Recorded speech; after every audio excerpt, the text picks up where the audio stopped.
পারমাণবিক অস্ত্র কর্মসূচির হ্রাস টেনে না ধরলে ইরানে আবারও বোমা হামলার হুমকি দিয়েছেন যুক্তরাষ্ট্রের সাবেক প্রেসিডেন্ট ডোনাল্ড ট্রাম্প। ইউরেনিয়াম সমৃদ্ধকরণের মাধ্যমে ইরান যদি পারমাণবিক অস্ত্র তৈরির সক্ষমতা অর্জন করে তবে দেশটিতে নতুন করে হামলা চালানো হবে বলে তিনি হুঁশিয়ারি দিয়েছেন।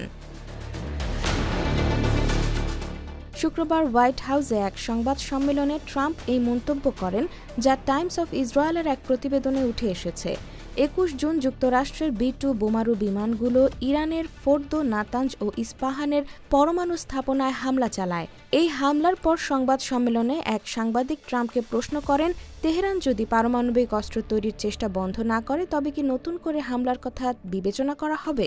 জবাবে ট্রাম্প বলেন, অবশ্যই, এটি প্রশ্নাতীত। ট্রাম্পের দাবি, মার্কিন হামলার আগে গত ১৩ জুন ইসরায়েল প্রথম হামলা চালায়, যার ফলশ্রুতিতে টানা ১২ দিন ধরে দুই দেশের মধ্যে পাল্টা হামলা চলে। এই সংঘাতে ইরানের সর্বোচ্চ নেতা বাজেভাবে মার খেয়েছেন বলেও তিনি মন্তব্য করেন। অবশেষে ২৩ জুন যুক্তরাষ্ট্রের মধ্যস্থতায় ইরান ও ইসরায়েলের মধ্যে যুদ্ধবিরতি হয়। এই পদক্ষেপকে উপযুক্ত সময় হিসেবে আখ্যায়িত করেন ট্রাম্প। ট্রাম্প বলেন, তারা বোমা পাবে না আর তারা ইউরেনিয়ামও সমৃদ্ধ করতে পারবে না।